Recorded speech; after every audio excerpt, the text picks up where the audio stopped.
Hai teman-teman, kalian pernah nggak merasa terpaksa menjalani sesuatu yang sebenarnya nggak kalian sukai?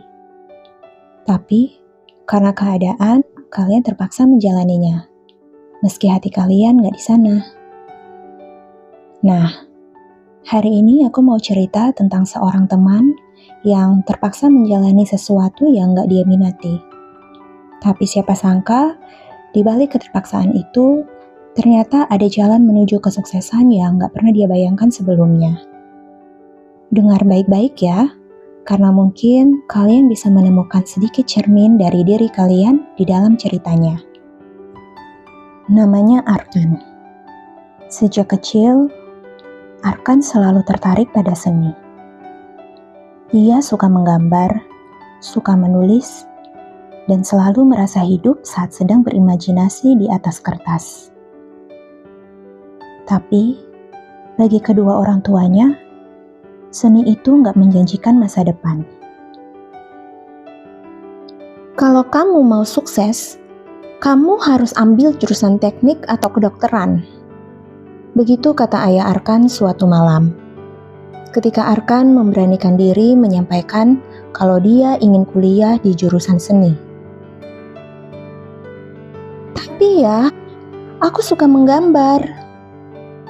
Kamu pikir menggambar bisa kasih kamu makan? Kamu pikir hidup itu semudah itu? Ibunya menimpali. Arkan hanya bisa diam. Dia tahu mereka yang membiayai pendidikannya. Dia nggak punya pilihan lain. Akhirnya dengan berat hati, Arkan masuk ke jurusan teknik mesin, sesuai dengan keinginan ayahnya. Hari pertama kuliah terasa berat. Buku-buku tebal, angka-angka rumit, dan suasana kelas yang dingin. Semuanya terasa asing dan menekan. Tapi Arkan tahu, dia nggak punya pilihan selain bertahan.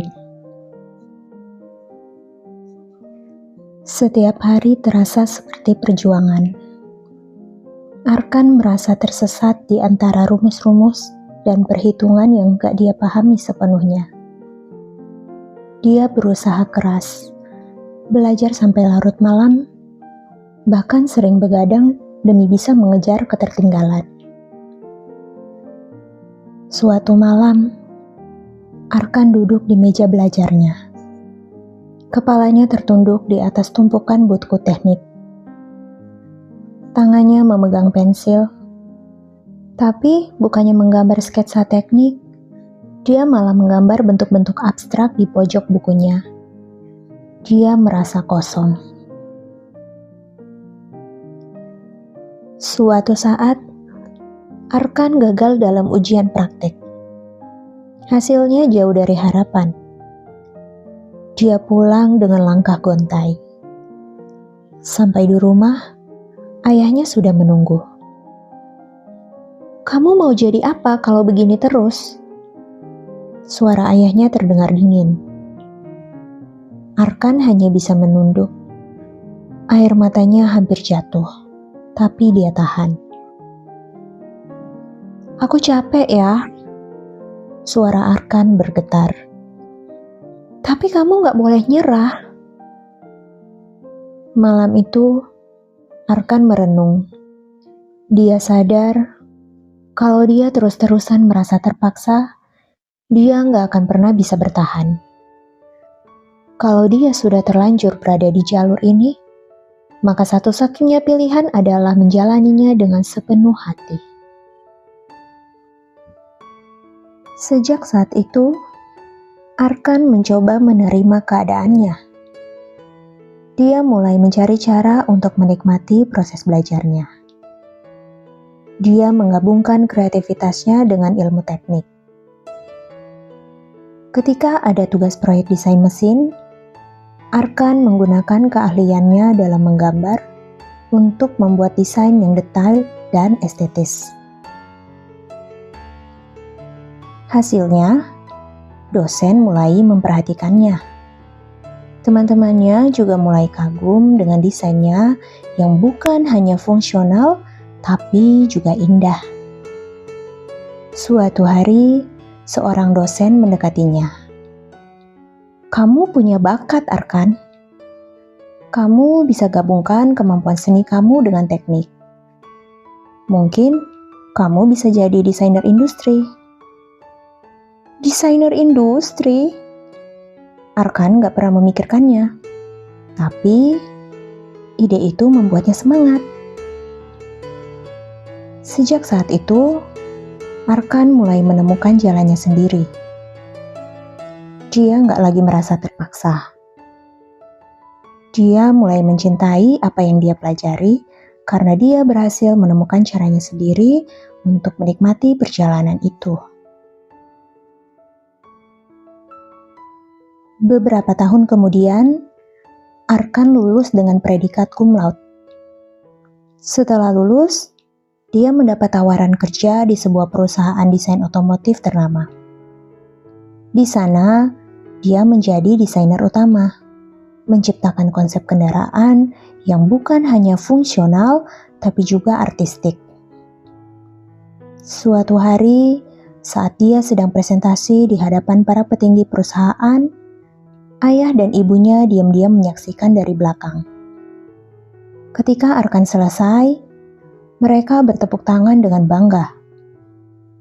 "Ayah bangga padamu, Nak," kata ayahnya sambil menepuk bahunya setelah acara selesai. Arkan tersenyum. Untuk pertama kalinya, dia merasa perjuangannya terbayar. Terkadang, hidup gak selalu berjalan sesuai keinginan kita. Kita mungkin merasa terpaksa, merasa dipaksa menjalani sesuatu yang bukan passion kita. Tapi, siapa tahu di balik keterpaksaan itu, ada jalan yang belum kita lihat.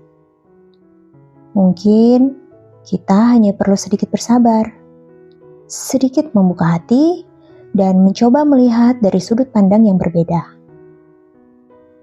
Seperti Arkan yang awalnya merasa terpaksa, tapi ketika dia mulai menerima keadaannya dan berusaha mencari caranya sendiri untuk menikmati proses itu, hidup mulai memberikan jalannya sendiri. Jadi, kalau kamu sedang berada di titik di mana kamu merasa terpaksa, jangan buru-buru menyerah. Siapa tahu di akhir jalan ini ada kebahagiaan yang gak pernah kamu bayangkan. Jadi gimana menurut kalian tentang cerita tadi? Apakah kalian pernah ngalamin atau ngerasain hal yang sama seperti Arkan? Coba share di kolom komentar ya. Aku penasaran banget dengar pengalaman kalian. Oke, sekian dulu cerita kita kali ini. Ingat ya, setiap cerita pasti ada maknanya. Kalau belum ketemu maknanya, mungkin butuh dengerin ulang sambil nyemil. Kalau kalian suka channel ini, jangan lupa untuk like, comment, share, dan subscribe ya, supaya kamu gak ketinggalan cerita-cerita menarik lainnya. Sampai jumpa di cerita selanjutnya bersama Elesa Bercerita.